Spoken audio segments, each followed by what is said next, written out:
Hi hello ಸ್ವಾತಿಸ್ new ವ್ಲಾಗ್ಗೆ ಸ್ವಾಗತ. ಇವಾಗ ನಾನು ಹುರುಳಿ ಚಟ್ನಿನ ಹೆಂಗೆ ಮಾಡೋದು ಅಂತ ಹೇಳ್ಕೊಡ್ತೀನಿ.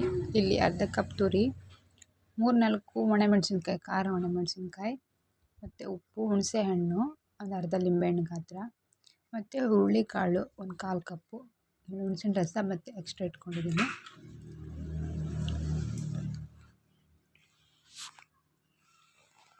ಕಾಯಿ ತುರಿ, ಹುಣಸೆ ಹಣ್ಣು, ಒಣಮೆಣಸಿನ್ಕಾಯಿನ ಈಗ ರುಬ್ಬಕ್ಕೆ ಹಾಕ್ಕೊಳ್ತಿದ್ದೀವಿ.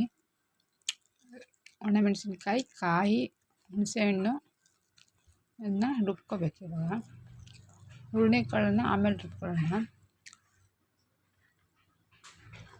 ಇವಾಗ ಅದನ್ನು ರುಬ್ಬಾದ್ಮೇಲೆ ಈಗ ಮತ್ತೆ ಹುರುಳಿಕಾಳನ್ನು 2ನೇ ಬಾರಿ ರುಬ್ಬಕ್ಕೆ ಹಾಕ್ಕೊಳೋಕ್ಕೆ. ಮೊದಲಿಗೆ ಕಾಯಿ, ಹುಣಸೆಹಣ್ಣು, ಒಣಮೆಣಸಿನ್ಕಾಯಿ ರುಬ್ಬಿದ್ವಿ. ನೆಕ್ಸ್ಟ್ ಬಂದುಬಿಟ್ಟು 2ನೇ ಸೆಕೆಂಡಲ್ಲಿ ಹುರುಳಿಕಾಳನ್ನು 2ನೇ ಸರಿ ಹಾಕ್ಕೋಬೇಕು, ಫಸ್ಟೇ ಹಾಕ್ಕೋಬಾರ್ದು. ನೋಡಿ, ಇನ್ನೊಂದು ಸ್ವಲ್ಪ ನೀರು ಹಾಕಿ ರುಬ್ಬಿ.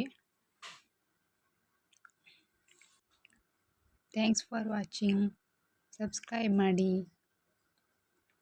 Thank you.